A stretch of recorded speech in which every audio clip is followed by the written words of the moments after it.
Strong ആയിട്ട് അവൻ കപ്പടിക്കും എന്ന് തോന്നിയ ഒരു ആളാരാ? എല്ലാവരും ഒരാളുടെ പേര് ഒരാളുടെ പേര് പറയില്ല. എല്ലാവരും നല്ല ആൾക്കാരാണ്, എല്ലാവരും സ്റ്റഫുള്ള ആൾക്കാരാണ്, എല്ലാവരും നല്ല കഴിവുള്ള ആൾക്കാരാണ്. ബിഗ് ബോസ് സെലക്ട് ചെയ്യുന്ന ആൾക്കാരെ കഴിവുള്ള ആൾക്കാരാണ്. അപ്പോൾ അത് ആദ്യം ഞാൻ പുറത്തായെന്ന് വെച്ചാൽ ഞാൻ കഴിവില്ലാത്തവനല്ല. ഞാൻ എന്ന് ഈ 19 പേര് ആ ബിഗ് ബോസിന്റെ കാല് കുത്തിയോ, ഈ 19 പേരും വിൻ ചെയ്ത ആൾക്കാർ തന്നെയാണ്. കാരണം അതിൻ്റെ ഉള്ളിൽ കാല് കുത്താനൊന്നും എളുപ്പത്തിൽ സാധിക്കില്ല. അതും വൈൽഡ് കാർഡ് പോലും അല്ല, നമ്മൾ ഏറ്റവും ആദ്യം കാല് കുത്തിയ ആൾക്കാരാണ്. എല്ലാവരും കഴിവുള്ള ആൾക്കാരാണ്.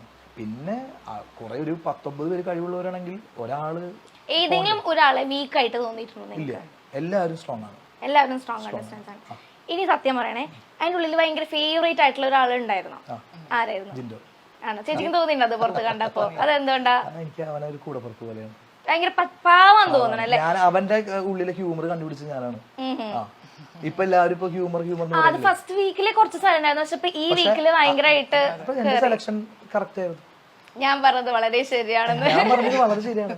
എന്റെ ഏഷ്യാന്റെ പ്രമോ കിട്ടുണ്ടായിരുന്നു, ഈ പോർക്കളത്തിൽ മല്ലയ്യ ഒറ്റയ്ക്കോ. മല്ലയ്യ ഞാനിട്ടതാണ്, മല്ലയ്യ എന്നുള്ള പേര്. ജിൻഡപ്പൻ ഞാനിട്ടതാണ്.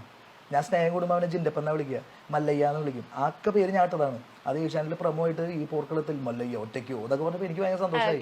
പിന്നെ ഞാൻ കണ്ടെത്തിയ അവൻ നിഷ്കളങ്കനാണ്, അത് എന്റെ കണ്ടെത്തലാണ്. അത് ഞാൻ പോന്നപ്പോ ഏറ്റവും കൂടുതൽ കരഞ്ഞ ആൾ അവനാണ്. അതിനെ തിരിച്ചെടുക്കണം.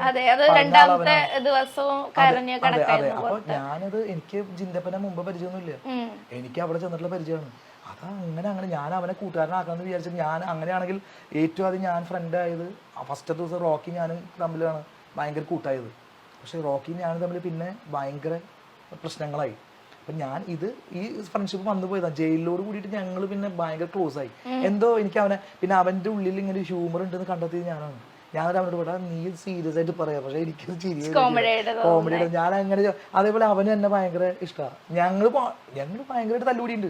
തല്ലൂട്ടെന്ന് പറഞ്ഞാൽ പോരാ, എക്സ്ട്രീം എത്തിയിട്ടുണ്ട്. അപ്പൊ ഞാൻ അവൻ്റെ അടുത്ത് പറഞ്ഞത്, നീ നിന്റെ തടിയും വെച്ച് നീ എന്നെ തല്ലും, നീ വാ നിന്നെ പേടിച്ചിട്ട് ഞാൻ ഭയങ്കര. അത് കഴിഞ്ഞിട്ട് അവൻ അറിയോ, കുറച്ച് കഴിഞ്ഞ് എൻ്റെ അടുത്ത് വന്നിട്ട് എന്താ അവൻ വന്നിട്ട് എന്നെ വായില് ഞാൻ ഭക്ഷണം കഴിക്കില്ല എന്നിട്ട് പിണങ്ങി പുറത്തിരുന്നപ്പോൾ അവൻ പിടിച്ചിട്ട് വന്നിട്ട്, നിനക്ക് ദോശ വേണം, എനിക്ക് ദോശ വേണ്ട, എന്നാൽ നിന്റെ ദോശ ഞാൻ എടുത്തോട്ടെ.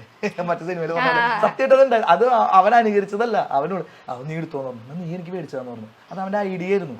ഇതൊക്കെ ഉണ്ടാക്കിയതല്ല, അത് സ്നേഹം ഉണ്ടാവുന്നതാണ്.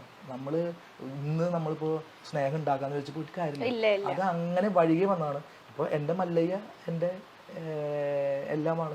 ഒരു 7 ദിവസം കൊണ്ട് ഞാനായിട്ട് അത്രയും അടുത്ത ഒരാളാണ്. അപ്പോൾ ജിൻഡപ്പൻ എന്ന് പറഞ്ഞാൽ എൻ്റെ ഒരു ഹൃദയമാണ്, ഞാൻ തുറന്ന് പറയും. അവൻ പിന്നെ ഞാൻ പറയട്ടെ, അവൻ നല്ല ബുദ്ധിയുള്ള ആളാണ്. അവൻ ഞാൻ പറഞ്ഞിട്ടുണ്ടല്ലോ അവൻ്റെ അടുത്ത്, അവൻ നല്ല ഗെയിമറാണ്.